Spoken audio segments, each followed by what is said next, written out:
Sir ready sir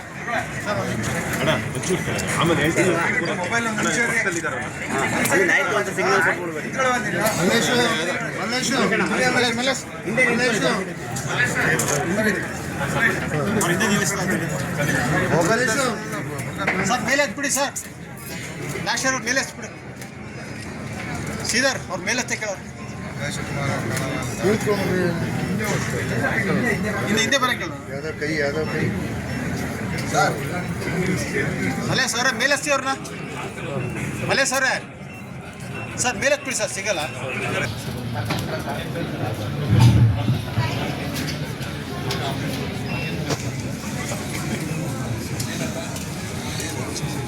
Shri ಗುರುಭ್ಯೋ ನಮಃ.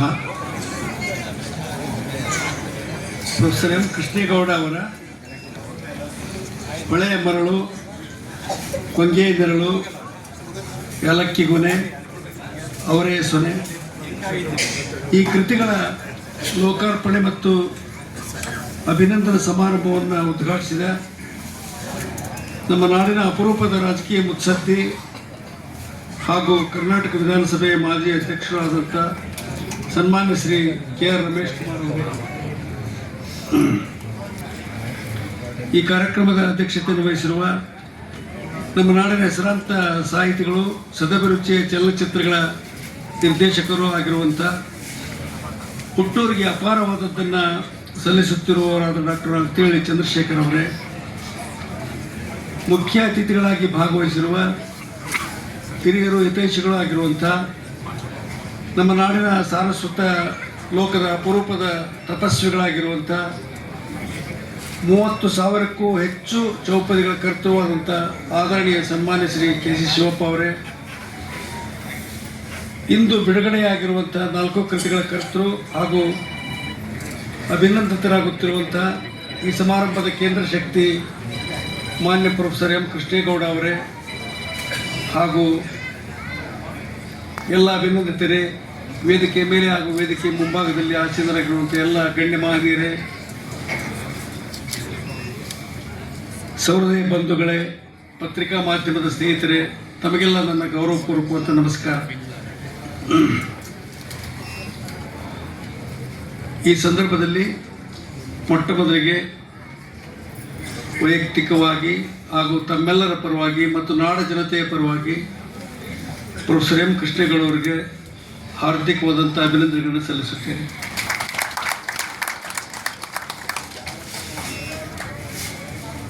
ವಿದ್ಯಾರ್ಥಿ ದಶೆಗೆ ಪರೀಕ್ಷೆಗಳು ಸೀಮಿತವಾಗಿರುತ್ತವೆ ಎಂಬ ಮಾತು ಅರ್ಧ ಸತ್ಯ. ಪರೀಕ್ಷೆಗಳು ಜೀವನದಲ್ಲಿ ನಿರಂತರವಾಗಿ ಬರುತ್ತಲೇ ಇರುತ್ತವೆ. ಪರೀಕ್ಷೆ ಬರೆಯುವ ಒಂದು ಅವಕಾಶ ಮುಗಿದು ಹೋಯಿತು, ನಾನು ನಿವೃತ್ತನಾಗಿದ್ದೇನೆ ಅನ್ನುವಂಥದ್ದು ಕೂಡ ಅರ್ಧ ಸತ್ಯ. ಈಗ ನಾನು ಎದುರಿಸುತ್ತಿರುವ ಪರೀಕ್ಷೆ ಸಾಮಾನ್ಯವಾದದ್ದೇನು? ಪ್ರೊಫೆಸರ್ ಎಂ ಕೃಷ್ಣೇಗೌಡ ಅವರ 4 ಕೃತಿಗಳ ಕುರಿತು 20-25 ನಿಮಿಷಗಳಲ್ಲಿ ಇಂಥ ಗಂಭೀರ ಸಭೆಯಲ್ಲಿ ಮಾತನಾಡುವುದು ಸಾಮಾನ್ಯ ಪರೀಕ್ಷೆಯೇ ಅನ್ನುವಂಥದ್ದು ನಾನು ಕೇಳಿಕೊಳ್ಳುತ್ತಾ ಇರುವಂಥ ಒಂದು ದೊಡ್ಡ ಪ್ರಶ್ನೆ. ನಾನು ಮೂಲತಃ ಹಳ್ಳಿಯಿಂದ ಬಂದವನು. ಈ ಕ್ಷಣದಲ್ಲಿಯೂ ಕೂಡ ಗ್ರಾಮೀಣ ಮನೋಧರ್ಮದವನಾಗಿದ್ದೇನೆ. ಅನ್ನ ಬೆಂದಿದೆಯೋ ಇಲ್ಲವೋ ಎಂಬುದಕ್ಕೆ ಇಡೀ ಪಾತ್ರೆಯ ಅಗಳನ್ನೇನು ಹಿಸುಕಿ ನೋಡಬೇಕಾಗಿಲ್ಲ. ಒಂದು ಅಗಳನ್ನು ಹಿಸುಕಿ ನೋಡಿದರೆ ಸಾಕು, ಅನ್ನದ ಸ್ಥಿತಿಗತಿ ತಿಳಿಯುತ್ತದೆ. ಹಾಗೆಯೇ ಇಂದು ಬಿಡುಗಡೆಯಾದ 4 ಪುಸ್ತಕಗಳ ಎಲ್ಲ ಲೇಖನಗಳನ್ನು ಓದಲು ಆಗದಿದ್ದರೇನಂತೆ ಎಂಬ ಬಂಡ ಧೈರ್ಯ ನನ್ನದು. ಹಾಗಂತ ನಾನು ಬರಿಗೈಲೇನೂ ಬಂದಿಲ್ಲ. 3 ಪುಸ್ತಕಗಳನ್ನು ಇಡಿಯಾಗಿ ಓದಿಕೊಂಡು 4ನೇ ಪುಸ್ತಕವನ್ನು ಅರ್ಧಂಬರ್ಧ ಓದಿಕೊಂಡು ಬಂದಿದ್ದೇನೆ. ಪ್ರೊಫೆಸರ್ ಕೃಷ್ಣೇಗೌಡ ಅವರು ಕರ್ನಾಟಕದ ಪ್ರಮುಖ ಸಾಂಸ್ಕೃತಿಕ ರಾಯಭಾರಿಗಳಲ್ಲಿ ಒಬ್ಬರು. ಪ್ರಪಂಚದ ಹಲವು ದೇಶಗಳಿಗೆ ಪ್ರವಾಸ ಮಾಡಿ ತಮ್ಮ ಸ್ಖಲಿತ ವಾಗ್ವೈಭವದಿಂದ ಅವರು ಕನ್ನಡ ಸಂಸ್ಕೃತಿಯನ್ನು ಪ್ರಸಾರ ಮಾಡಿದ್ದಾರೆ. ಅವರು ಆಡುವ ಮಾತು ಮಾತ್ರ ಆಕರ್ಷಕವಲ್ಲ, ಅದು ಮೌಲಿಕವೂ ಆಗಿರುತ್ತದೆ. ಅವರ ಬರವಣಿಗೆಯೂ ಅಷ್ಟೇ, ಅದು ಸೃಜನಶೀಲ ಮತ್ತು ಸತ್ವಪೂರ್ಣವಾಗಿದೆ. ಈ ಸಂದರ್ಭದಲ್ಲಿ ಒಂದು ಮಾತನ್ನು ಮೊದಲೇ ಸ್ಪಷ್ಟಪಡಿಸಬೇಕು ಅಂತ ನನಗನ್ನಿಸ್ತಾ ಇದೆ. ಅದೇನು ಅಂತಂದರೆ, ಇಲ್ಲಿ ನಾನು ಆಡುವಂಥ ಮಾತುಗಳು ಕೇವಲ ಹೊಗಳಿಕೆಯ ಮಾತುಗಳು ಅಲ್ಲ. ಇಷ್ಟಕ್ಕೂ ಯಾವುದೇ ವಿಶೇಷ ವರ್ಚಸ್ಸು ಇಲ್ಲದ ನನ್ನಂಥ ಸಾಮಾನ್ಯ ಮನುಷ್ಯನ ಹೊಗಳಿಕೆಯಿಂದ ಕೃಷ್ಣೇಗೌಡರಿಗೆ ಏನಾಗಬೇಕಾಗಿದೆ? ನನ್ನಂಥವರೇ ಏನು ನನಗಿಂತಲೂ ದೊಡ್ಡವರು, ನನಗಿಂತಲೂ ದೊಡ್ಡವರು ಮಾತುಗಳನ್ನು ಕೃಷ್ಣೇಗೌಡರು ಎಷ್ಟು ಕೇಳಿಲ್ಲ. ಯಾವ ಬಡಪೆಟ್ಟಿಗೂ ಜಗ್ಗದ ಆಸಾಮಿ ಅವರಲ್ಲ. ಹಾಗಾಗಿಯೇ ಈ ಅಸೈನ್ಮೆಂಟನ್ನು ನಾನು ಒಪ್ಪಿಕೊಂಡಿದ್ದೇನೆ. ಪ್ರೊಫೆಸರ್ ಕೃಷ್ಣೇಗೌಡ ಅವರನ್ನು ಖುದ್ದಾಗಿ ನೇರವಾಗಿ ಅಭಿನಂದಿಸುವ ಸುಯೋಗವಿದು ಅಷ್ಟೇ. ಇದಕ್ಕೆ ಹೆಚ್ಚಿನ ಅರ್ಥ ಕಲ್ಪಿಸಬೇಕಾಗಿಲ್ಲ. ಇವತ್ತು ಬಿಡುಗಡೆಯಾದಂಥ 4 ಕೃತಿಗಳಲ್ಲಿರುವಂಥ ಲೇಖನಗಳು ಅಂಕಣ ಬರಹವೆಂಬ ಸಾಹಿತ್ಯ ಪ್ರಕಾರಕ್ಕೆ ಸೇರಿದವುಗಳಾಗಿರುತ್ತವೆ. ಹೊಳೆಯ ಬರಳು ಸಂಕಲನದಲ್ಲಿ 40, ಹೊಂಗೆ ನೆರಳು ಸಂಕಲನದಲ್ಲಿ 40, ಯಾಲಕ್ಕಿ ಕೊನೆ ಸಂಕಲನದಲ್ಲಿ 48, ಅವರೇ ಸೊನೆ ಸಂಕಲನದಲ್ಲಿ 43, ಒಟ್ಟು 171 ಅಂಕಣ ಬರಹಗಳು ಇಲ್ಲಿ ಸಂಕಲನಗೊಂಡಿವೆ. ಈ ಕೃತಿಗಳ ಶೀರ್ಷಿಕೆಗಳೇ ಕಲಾತ್ಮಕವಾಗಿವೆ ಮತ್ತು ಪ್ರೊಫೆಸರ್ ಕೃಷ್ಣೇಗೌಡ ಅವರ ಗ್ರಾಮೀಣ ಸ್ವಭಾವದ ಸೊಗಡನ್ನು ಧ್ವನಿಸುವಂತಿವೆ. ಸರ್ಕಾರದ ಖನಿಜ ನೀತಿಯಿಂದಾಗಿ ಇಂದು ಹೊಳೆ ಮರಳು ಕಾಣುತ್ತಿಲ್ಲ. ಎಲ್ಲ ಕಡೆ ಡಸ್ಟ್ ಕಾಣಿಸುತ್ತಿದೆ. ಆದರೆ ಹೊಂಗೆ ನೆರಳು ಇದೆ. ಯಾಲಕ್ಕಿ ಕೊನೆ ನಮ್ಮ ದೇಶೀಯ ಸದಭಿರುಚಿಯ ವಿಚಾರ. ಸರದಾರ ಬರುವಾಗ ಸುರದಾವ ಮಲ್ಲಿಗೆ, ದೊರೆನನ್ನ ತಮ್ಮ ಬರುವಾಗ ಯಾಲಕ್ಕಿ ಕೊನಿಬಾಗಿ ಹಾಲ ಸುರದಾವ ಅನ್ನುವಂಥ ಒಂದು ತ್ರಿಪದಿ ಜನಪದರಲ್ಲಿ ರೂಢಿಯಲ್ಲಿದೆ. ಒಂದೇ ಒಂದು ಯಾಲಕ್ಕಿ ಎಷ್ಟೊಂದು ಅದ್ಭುತವಾದ ಪರಿಮಳವನ್ನು ಹೊಂದಿರ್ತದೆ. ಅಂಥದ್ರಲ್ಲಿ ಯಾಲಕ್ಕಿಯ ಗೊನಿಬಾಗಿ ಹಾಲು ಸುರಿದರೆ ಎಷ್ಟು ಕಂಪು ಸೂಸ್ಬೋದು. ಇದು ನಮ್ಮ ಜನಪದರ ಶ್ರೀಮಂತಿಕೆ. ಇನ್ನು ಅವರೇ ಸೊನೆಯಂತೂ ತಮಗೆ ಗೊತ್ತೇ ಇದೆ. ಈಗ ಅದರದೇ ಕಾಲ. ಈ 4 ಕೃತಿಗಳಲ್ಲಿಯ ಬರಹಗಳ ಒಟ್ಟು ತಿರುಳನ್ನು 4 ನೆಲೆಯಲ್ಲಿ ಈ ಕೆಳಗಿನಂತೆ ಗುರುತಿಸಬಹುದು ಅಂತ ನಾನು ಭಾವಿಸಿದ್ದೇನೆ.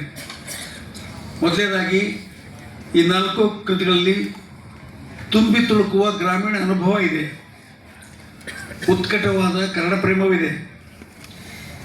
ಸೃಜನಶೀಲ ಅಭಿವ್ಯಕ್ತಿಯ ಕ್ರಮವಿದೆ. ಮಾಹಿತಿಪೂರ್ಣ ಬರವಣಿಗೆ ಇದೆ. ಈ ವಿಭಾಗ ಕ್ರಮ ಕೇವಲ ಅಧ್ಯಯನದ ಅನುಕೂಲತೆಗೆ ಮಾತ್ರ ಎನ್ನುವುದನ್ನು ನಾನು ತಮಗೆ ನಿವೇದಿಸಲು ಬಯಸುತ್ತೇನೆ. ಯಾಕೆಂದರೆ ಮೇಲಿನ 4 ಸಂಗತಿಗಳು ಈ 4 ಕೃತಿಗಳ ಎಲ್ಲ ಲೇಖನಗಳಲ್ಲಿ ಒಂದೆರಡನ್ನಂತೆ ಹೆಣೆದುಕೊಂಡು ಬಂದಿವೆ. ಈ 4 ಕೃತಿಗಳು ಸೇರಿ ಒಂದು ಸಾವಯವ ಬೆಲ್ಲದ ಅಚ್ಚು. ಅವನ್ನು ಯಾವ ತುದಿಯಿಂದಲಾದರೂ ಸವಿಯಬಹುದು. ತುಂಬಿ ತುಳುಕುವ ಗ್ರಾಮೀಣ ಅನುಭವ ಎಂದು ಹೇಳಿದೆನಲ್ಲ, ಅದೇ ಕೃಷ್ಣೇಗೌಡರ ಬರವಣಿಗೆ ಜೀವಾಳ. ಅವರು ಮೈಸೂರಿನಲ್ಲೇ ಇರಲಿ, America, England, France, Germany, Bahrain, Dubai, ಇನ್ಯಾವ್ಯಾವ ದೇಶಕ್ಕೆ ಹೋಗಿದ್ರು ನನಗೆ ಗೊತ್ತಿಲ್ಲ, ಇತ್ಯಾದಿ ದೇಶಗಳಿಗೆ ಹೋಗಿರಲಿ, ಅವರು ಮಾತ್ರ ಅಪ್ಪಟ ಮಂಡ್ಯ ಜಿಲ್ಲೆಯ ಕನಗನಹಳ್ಳಿಯ 5ನೇ ಆಗಿರುತ್ತಾರೆ. Coat, Benz car, Nokia phone, Apple iPod, Sony TV, American dollar, Domino's pizza, McDowell whisky, Kingfisher beer, Coffee Day coffee, IPL cricket, cheers girls, Miss World, ಇವುಗಳ ಮಧ್ಯದಲ್ಲಿ ಇದ್ದರೂ ಕೂಡ ಪ್ರೊಫೆಸರ್ ಕೃಷ್ಣೇಗೌಡ ಅವರು ಅಮ್ಮನ ಕೈತುತ್ತು, ಅಪ್ಪನ ಹೆಗಲು, ಹೆಂಡತಿಯ ಮುದ್ದು, ತಂಗಳ ಮೊಸರನ್ನ, ರಾಗಿ ರೊಟ್ಟಿ, ಹುಚ್ಚಳ ಖಾರ, ಹೊಂಗೆ ಮರದ ತಂಪು, ಕುವೆಂಪು ಬೇಂದ್ರೆ ಕಾವ್ಯದ ಪದ್ಯ, C.S. ಅನಂತಸ್ವಾಮಿ ಹಾಡು, ಸುಬ್ಬಲಕ್ಷ್ಮಿಯವರ ಸುಪ್ರಭಾತ, ಬಿಸ್ಮಿಲ್ಲಾ ಖಾನರ ಶಹನಾಯಿ, ಮೊದಲ ಮಳೆಗೆ ಗಮ್ಮೆಂದು ಮೇಲೇಳುವ ಧೂಳು, ಎಮ್ಮೆ ಮೇಲೆ ಕೂತು ತಿರುಗಾಡಿದ್ದು, ತಾವು ಆಡಿ ಬೆಳೆದ ಗ್ರಾಮೀಣ ಪರಿಸರ, ಇವು ಯಾವುವನ್ನು ಕೃಷ್ಣೇಗೌಡರು ಮರೆತಿಲ್ಲ. ಅದಕ್ಕಾಗಿ ಇದು ಅವರ ದೊಡ್ಡ ಗುಣ. ಬಂಧುಗಳೇ, ಸ್ವಲ್ಪವೇ ಐಶ್ವರ್ಯ ಬಂದರೂ ಸಾಕು, ಅರ್ಧರಾತ್ರಿಯಲ್ಲಿ ಕೊಡೆ ಹಿಡಿಯುವ ಜನ ನಮ್ಮಲ್ಲಿ ಎಷ್ಟಿಲ್ಲ. ಒಂದು ಬಾರಿ ಫಾರಿನ್ ಟೂರ್ ಮಾಡಿ ಬಂದರೆ ಸಾಕು, ಬಹಳಷ್ಟು ಮಂದಿಗೆ ತಲೆ ತಿರುಗುತ್ತದೆ. ಒಂದು ಅಳಕ ಬಳಕ ಪುಸ್ತಕ ಪ್ರಕಟವಾಗಿ ಪೇಪರ್ನಲ್ಲಿ ಒಮ್ಮೆ ಫೋಟೋ ಬಂದರೆ ಸಾಕು, ಬೀಗುವರು ತುಂಬಿದ ಈ ಜಗತ್ತಿನಲ್ಲಿ ಪ್ರಪಂಚವನ್ನೇ ಸುತ್ತಿ ಎಷ್ಟೆಲ್ಲ ವಿಐಪಿಗಳ ಜೊತೆ ಮಾತನಾಡಿ ಅದ್ಭುತವಾದದನ್ನು ಸಾಧಿಸಿದ್ದರೂ ಕೂಡ ಪ್ರೊಫೆಸರ್ ಕೃಷ್ಣೇಗೌಡ ಅವರು ತಾವು ಏನನ್ನೂ ಸಾಧಿಸಿಲ್ಲ ಎಂದು ನಿರುಮ್ಮಳವಾಗಿ ಇದ್ದಾರಲ್ಲ, ಅದು ದೊಡ್ಡದು, ಅದೊಂದು ಆದರ್ಶ, ಅದೊಂದು ಮೌಲ್ಯ ಮತ್ತು ಅದು ಕರ್ನಾಟಕ ಹೆಮ್ಮೆ ಪಡುವಂಥ ವಿಚಾರ ಎಂದು ನಾನು ಭಾವಿಸುತ್ತೇನೆ. ಈ 4 ಸಂಪುಟಗಳಲ್ಲಿ ಮೊದಲನೇ ಸಂಪುಟವನ್ನು ತೆರೆಯುತ್ತಿದ್ದಂತೆ ಮೊದಲು ಕಾಣುವುದೇ ಮಾತೃಭಾಷೆಯ ವಿಚಾರ. ಕನ್ನಡ ಎಂದರದು ಬರಿಯ ಭಾಷೆಯಲ್ಲ ನನಗೆ. ಇವು ಕೃಷ್ಣೇಗೌಡರ ಮಾತುಗಳು. ಅದು ನನ್ನ ಸರ್ವಶಕ್ತಿಯ ಮೂಲ. ಅವನ ಎದೆ ಹಾಲಿನೊಂದಿಗೆ ಎದೆಗಿಳಿದದ್ದು. ಆದ್ದರಿಂದಲೇ ಅದು ನನ್ನ ಎದೆಯ ಭಾಷೆ. ಇನ್ನುಳಿದ ಯಾವುದೇ ಭಾಷೆಯು ನಾನು ಕಲಿತ ಭಾಷೆ, ನನ್ನ ಮಿದುಳಿನ ಭಾಷೆ. ನಾನು ಇಂದು ಏನಾಗಿದ್ದೇನೋ ಅದೆಲ್ಲವನ್ನು ನನಗೆ ಪ್ರಸಾದಿಸಿದ್ದು ಕನ್ನಡ. ನಾನು ಸಾಹಿತ್ಯದ ವಿದ್ಯಾರ್ಥಿಯಾದದ್ದು ನನ್ನ ಅದೃಷ್ಟ. ಈ ಮಾತುಗಳು ಇಂದು ತುಂಬ ಪ್ರಸ್ತುತ ಅಂತ ನಾನು ಭಾವಿಸ್ತೀನಿ. ಯಾಕಂದರೆ ಭಾಳಷ್ಟು ಜನ ಭಾಷೆ ಸಾಹಿತ್ಯ ಅಂದರೆ ಮೂಗು ಮುರಿಯುವಂಥ ಕಾಲ ಇದು. ಅದನ್ನು ಅಭ್ಯಾಸ ಮಾಡಿದರೆ ಏನು ಬರ್ತದೆ ಅಂತ ಲೆಕ್ಕಾಚಾರ ಹಾಕಿ ಮಾತಾಡುವಂಥ ಈ ಸಂದರ್ಭದಲ್ಲಿ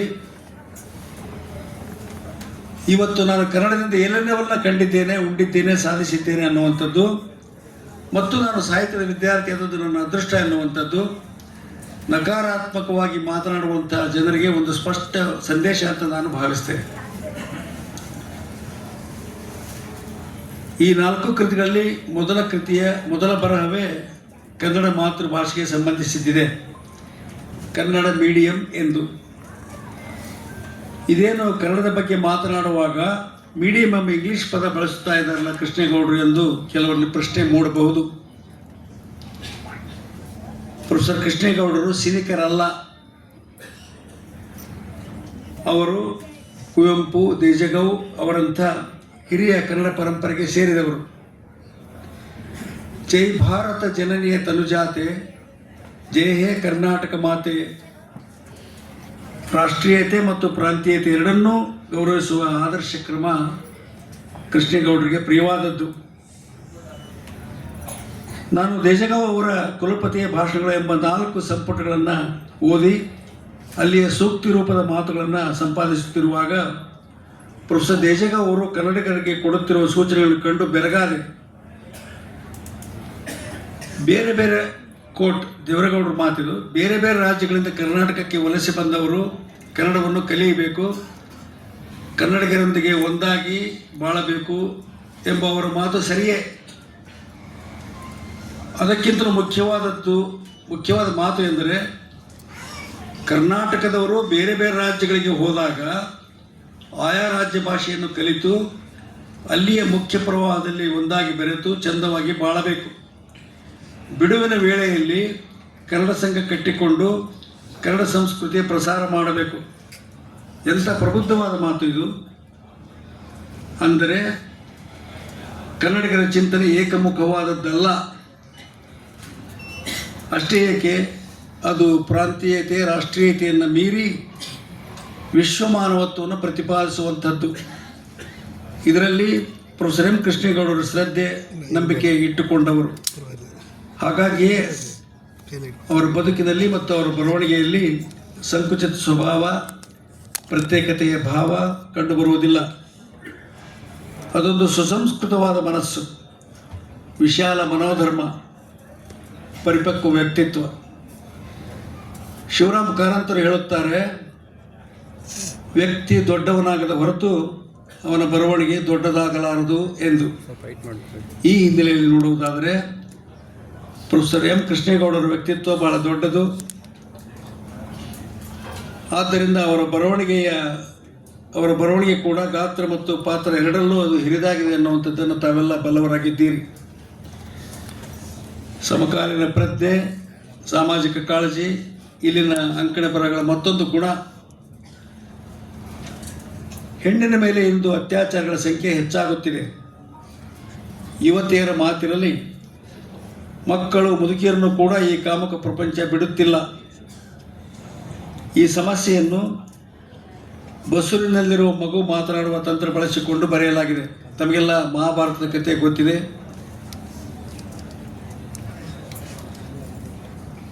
ಸುಭದ್ರೆಯ ಮಡಿಲಲ್ಲಿ ಇದ್ದಂಥ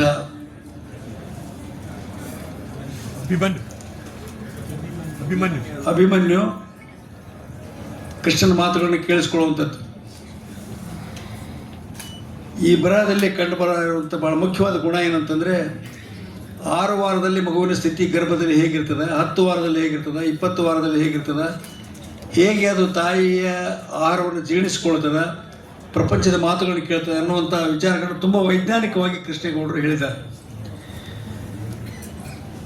ಆಮೇಲೆ ಆಧುನಿಕ ಮಾನವ ಸೈಟು, ಮನೆ, ಕೀರ್ತಿ, ವಾರ್ತೆ, ಮೊಬೈಲ್ ಮುಂತಾದ ವೇಗದ ಮತ್ತು ಐಷಾರಾಮಿ ಬದುಕಿನಲ್ಲಿ ಕಳೆದು ಹೋಗ್ತಾ ಇದ್ದಾನೆ. ಅದು ತಮಗೂ ಕೂಡ ಗೊತ್ತಿದೆ. ಈ ಸ್ಥಿತಿಯನ್ನು ಅವರು ತುಂಬಿದ ಜಾತ್ರೆಯಲ್ಲಿ ತಪ್ಪಿಸಿಕೊಂಡು ನಿಂತಿರುವ ಮಗುವಿನಂತೆ ಎಂದು ವರ್ಣನೆ ಮಾಡಿರುವುದುಂಟು. ಇಲ್ಲಿನ ಅಂಕಣ ಬರಹಗಳಲ್ಲಿ ರಾಜ್ಕುಮಾರ್ ಅವರ ಬಗ್ಗೆ ಒಂದು ವ್ಯಕ್ತಿ ಚಿತ್ರ ಇದೆ. 2 ಬಾರಿ ರಾಜ್ಕುಮಾರ್ ಅವರ ವ್ಯಕ್ತಿ ಚಿತ್ರ ಬಂದಿದೆ. APJ ಅಬ್ದುಲ್ ಕಲಾಂ ಅವರ ವ್ಯಕ್ತಿ ಚಿತ್ರ ಇದೆ. ಮೈಸೂರಿನ ಜಿಲ್ಲಾಧಿಕಾರಿಗಳಾಗಿದ್ದಂಥ ಶಿಖಾ ಮೇಡಮ್ ಅವರ ವ್ಯಕ್ತಿ ಚಿತ್ರ ಇದೆ. ಸಿ ಅಶ್ವಥ್, ಹಂಸಲೇಖ, ಬಿಸ್ಮಿಲ್ಲಾ ಖಾನ್ ಇವರೊಂದಿಗೆ ಅವರ ಊರಿನಲ್ಲಿ ಅನಾಥವಾಗಿ ಬಾಳಿದ್ದಂಥ ದಾಸಣ್ಣ ಅವನ ವ್ಯಕ್ತಿ ಚಿತ್ರ ಕೂಡ ಇದೆ. ಹೀಗೆ ಹಲವು ವ್ಯಕ್ತಿ ಚಿತ್ರಗಳನ್ನು ಕೃಷ್ಣೇಗೌಡ ಅವರು ತಮ್ಮ ಲೇಖನಿಂದ ಕಂಡರಿಸಿರುವುದು ಈ ಕೃತಿಗಳಲ್ಲಿ ಕಂಡುಬರ್ತದೆ. ಪ್ರೊಫೆಸರ್ ಕೃಷ್ಣೇಗೌಡರ ಬರವಣಿಗೆ ಮತ್ತೊಂದು ವಿಶೇಷತೆ ಎಂದರೆ, ಡಾಕ್ಟರ್ ರಾಜ್ಕುಮಾರ್ ಅವರ ಬಗ್ಗೆ ಬರೆದಂತೆಯೇ ನಾನು ಆಗಲೇ ಹೇಳಿದಾಗೆ ತಮ್ಮ ಊರಿನಲ್ಲಿ ಅನಾಥವಾಗಿ ಬದುಕಿದ್ದ ದಾಸಣ್ಣನ ಬಗ್ಗೆಯೂ ಬರೆದಿದ್ದು. ಹಾಗೆಯೇ ತಮಗಿಂತಲೂ ಕಿರಿಯರಾದ ಕವಿ ಜಯಪ್ಪ ಹೊನ್ನಾಳಿಯವರ ಕವಿತೆಯ ಬಗ್ಗೆ ಬರೆದದ್ದು ಮತ್ತು ತಮಗೆ ಪರಿಚಯವೇ ಇರದಂಥ ತೀರಿ ಹೋದ ಮಕ್ಕಳ ಸಾಹಿತಿ ಶಂಭು ಬಿರಾದವರ ಬಗ್ಗೆ ಬರೆದಿತ್ತು. ಸಾಮಾನ್ಯವಾಗಿ ಕೃಷ್ಣೇಗೌಡರು ತಲುಪಿದ ಹಂತವನ್ನು ತಲುಪಿದಾಗ, ಅಂದರೆ ಸ್ಟಾರ್ ವ್ಯಾಲ್ಯೂ ಬಂದಾಗ, ಒಬ್ಬ ಲೇಖಕ ಇಷ್ಟು ಮುಕ್ತನಾಗಿ ಇರುವುದು ತೀರಾ ಅಪರೂಪ ಎನ್ನುವುದು ನನ್ನ ಭಾವನೆ. ಈ 4 ಕೃತಿಗಳ ಎಲ್ಲ ಲೇಖನಗಳಿಗೂ ಒಂದೊಂದಕ್ಕೂ ಒಂದೊಂದು ಮಹತ್ವ ಇದೆ. ಆದರೆ ಇಲ್ಲಿನ ಎಲ್ಲ ಬರಹಗಳ ಮುಖ್ಯ ತಿರುಳನ್ನು ಸಂಗ್ರಹವಾಗಿ ಹೇಳುವುದಾದರೆ ಈ ಕೆಳಗಿನ ಮಾತುಗಳು ಗಮನಾರ್ಹ ಅಂತ ನನಗೆ ಅನ್ನಿಸ್ತಾ ಇದೆ. ಕೃತಕತೆಯಿಂದ ಕೂಡಿದ ಯಾಂತ್ರಿಕ ಸ್ವರೂಪದ ನಾಗರಿಕ ಜೀವನಕ್ಕಿಂತ ಸಹಜವೂ ಭಾವಪೂರ್ಣವೂ ಆದ ಗ್ರಾಮೀಣ ಬದುಕು ಪ್ರೊಫೆಸರ್ ಕೃಷ್ಣೇಗೌಡ ಅವರಿಗೆ ಹೆಚ್ಚು ಪ್ರಿಯ. ಮಾತೃಭಾಷೆಗೆ ಅವರ ಮೊದಲ ಆದ್ಯತೆ ಮತ್ತು ಅಗ್ರ ಪೂಜೆ. ಲಿಂಗ, ವರ್ಗ, ವರ್ಣಭೇದವಿಲ್ಲದ ಸಮಾನತೆಯ ಭಾವ ಅವರದು. ಅವರ ಅಭಿವ್ಯಕ್ತಿ ಸುಸಂಸ್ಕೃತ. ಅಲ್ಲಿರುವ ಸಂಭ್ರಮ ಅಪ್ಯಾಯಮಾನ. ಅವರು ಎಷ್ಟು ಮಾತಾಡಿದರೂ ಕೇಳಬೇಕು ಅನಿಸುತ್ತದೆ. ಹಾಗೆಯೇ ಅವರ ಬರವಣಿಗೆ ಕೂಡ ಆಕರ್ಷಕವಾಗಿದೆ ಮತ್ತು ಮೌಲಿಕವಾಗಿದೆ. ಬುದ್ಧಿಮತ್ತೆಯ ಕಾಲ ಹೋಗಿ ಇವತ್ತು ಕೃತಕ ಬುದ್ಧಿಮತ್ತೆಯ ಕಾಲ ಬರ್ತಾ ಇದೆ. ಆದರೆ ಬುದ್ಧಿಮತ್ತೆಯ ವಿಚಾರದಲ್ಲಿ ಪ್ರೊಫೆಸರ್ ಕೃಷ್ಣೇಗೌಡರ ನಿಲುವು ಬೇರೆಯೇ ಆಗಿದೆ. ಬುದ್ಧಿಯ ಜೊತೆಗೆ ಭಾವದ ಆಲಿಂಗನ ಸಾಧ್ಯವಾಗದಿದ್ದರೆ ವರ್ತಮಾನ ಜಗತ್ತು ಅಸಹ್ಯವಾಗುತ್ತದೆ ಎಂಬುದು ಅವರ ಒಟ್ಟು ಫಿಲಾಸಫಿ ಅಥವಾ ಥೀಸಿಸ್ ಅಂತ ಹೇಳಬಹುದು. ಹಾಗಂದ ಮಾತ್ರಕ್ಕೆ ಕೃಷ್ಣೇಗೌಡ ಅವರು ಆಧುನಿಕತೆಯನ್ನು ಒಪ್ಪುವುದಿಲ್ಲ ಇದೇನಲ್ಲ. ಹಳೆಬೇರು ಹೊಸ ಚಿಗುರು, ಕೂಡಿರಲು ಮರಸೊಬಗು, ಹಳೆ ಯುಕ್ತಿ ಹೊಸ ಯುಕ್ತಿ, ಹಳೆ ತತ್ವದೊಡಗೂಡಿ ಧರ್ಮ, ಋಷಿ ವಾಕ್ಯದೊಡನೆ ವಿಜ್ಞಾನ ಕಲೆ ಮೇಳವಿಸೆ, ಜಸವು ಜನಜೀವನಕ್ಕೆ ಮಂಕುತಿಮ್ಮ ಎಂಬ ತತ್ವದಲ್ಲಿ ಅವರಿಗೆ ನಂಬಿಕೆ ಇದೆ. ವ್ಯಂಗ್ಯ ವಿಡಂಬನೆಯ ಅಸ್ತ್ರವನ್ನು ಪ್ರಯೋಗಿಸಿ ಸಮಕಾಲೀನ ಸಮಾಜವನ್ನು ಅವರು ಉದ್ದಕ್ಕೂ ಎಚ್ಚರಿಸಿಕೊಂಡು ಬಂದಿದ್ದಾರೆ ತಮ್ಮ ಬರವಣಿಗೆ ಮೂಲಕ. ಅಷ್ಟೇ ಅಲ್ಲದೆ ತಮ್ಮನ್ನು ತಾವೇ ಲೇವಡಿ ಮಾಡಿಕೊಳ್ಳುವುದು ಕೃಷ್ಣೇಗೌಡರ ಒಂದು ವಿಶೇಷ ಗುಣ. ಆಶಯಪೂರ್ವಕರ ಬಗ್ಗೆ ಮಾತನಾಡುವಾಗ ಕ್ಷಮಿಸಿ, ನೀವು ಅಂಥ ಆಶಯಪೂರ್ವಕರಲ್ಲವಾಗಿದ್ದರೆ ನಿಮ್ಮ ಪಾಡಿಗೆ ನೀವಿರಿ. ನಾನು ಮಾತನಾಡುತ್ತಿರುವುದು ಈ ಜಗತ್ತಿನ ಬಹುಸಂಖ್ಯಾತರ ಬಗ್ಗೆ, ನಮ್ಮಂಥವ್ರ ಬಗ್ಗೆ ಎಂದು ತಮ್ಮನ್ನೇ ತಾವೇ ಅವರು ಲೇವಡಿ ಮಾಡಿಕೊಳ್ಳುವುದು ಉಂಟು. ಪ್ರೊಫೆಸರ್ ಎಂ ಕೃಷ್ಣೇಗೌಡ ಅವರು ಮಾತಿಗೆ ಬೆಲೆ ತಂದವರು. ಕೇವಲ ಆಕರ್ಷಣೆಯ ಮಾತುಗಾರಿಕೆಯಿಂದಲ್ಲ, ಮೌಲ್ಯಗಳಿಂದಲೂ ಕೂಡ. ಹರಟೆ ಹೊಡೆಯುವ, ಹಾಡುವ, ಸಂವಾದಿಸುವ, ಕೇವಲ ಸ್ಮೃತಿಯ ಆಧಾರದಿಂದ ದೀರ್ಘ ಪಠ್ಯವನ್ನು ಭಾಷಾ ಚಾತುರ್ಯದಿಂದ ಉದ್ಧರಿಸುವ, ಮಾತುಗಳನ್ನು ಮತಿಸುವ ಸಂವೇದನಶೀಲರು ಕೃಷ್ಣೇಗೌಡ ಅವರು. ಅಲ್ಲಮಪ್ರಭುಗಳ ಒಂದು ವಚನದ ಭಾಗದೊಂದಿಗೆ ನನ್ನ ಮಾತುಗಳನ್ನು ಮುಗಿಸ ಬಯಸುತ್ತೇನೆ. ಆ ಮಾತು ವಚನದ ಭಾಗ ಹೀಗಿದೆ: ವಾಕು ಪಾಕವಾದಡೇನು ಮನಪಾಕವಾಗದ ನಕ್ಕ. ಆಡುವ ಮಾತು ಕೇವಲ ಆಕರ್ಷಕವಾಗಿದ್ದರೆ ಸಾಲದು, ಅದು ಪ್ರಾಮಾಣಿಕವೂ ಆಗಿರಬೇಕು, ಪರಿಪೂರ್ಣ ಚಿಂತನೆಯಿಂದಲೂ ಕೂಡಿರಬೇಕು. ನಾನು ಮಾತ್ರವಲ್ಲ, ಇಡೀ ನಾಡು ಗುರುತಿಸಿರುವಂತೆ ಪ್ರೊಫೆಸರ್ ಎಂ ಕೃಷ್ಣೇಗೌಡರ ಮಾತು ಮಾತ್ರವಲ್ಲ, ಅವರ ಮನಸ್ಸೂ ಮಾಗಿದೆ. ಒಳಗೆ ಮತ್ತು ಹೊರಗೆ ಹೀಗೆ ಎರಡೂ ಹಂತದಲ್ಲಿ ಮಾಗಿ ಪರಿಪಕ್ವಗೊಂಡಿರುವ, ಪರಿಪೂರ್ಣತೆ ಪಡೆದಿರುವ ಪ್ರೊಫೆಸರ್ ಎಂ ಕೃಷ್ಣೇಗೌಡ ಅವರಿಗೆ ತಮ್ಮೆಲ್ಲರ ಪರವಾಗಿ ಮತ್ತೊಮ್ಮೆ ವಂದಿಸಿ ಅಭಿನಂದಿಸಿ ನನ್ನ 4 ತೊದಲ ನುಡಿಗಳಿಗೆ ಪೂರ್ಣ ವಿರಾಮ ನೀಡುತ್ತೇನೆ. ನಮಸ್ಕಾರ.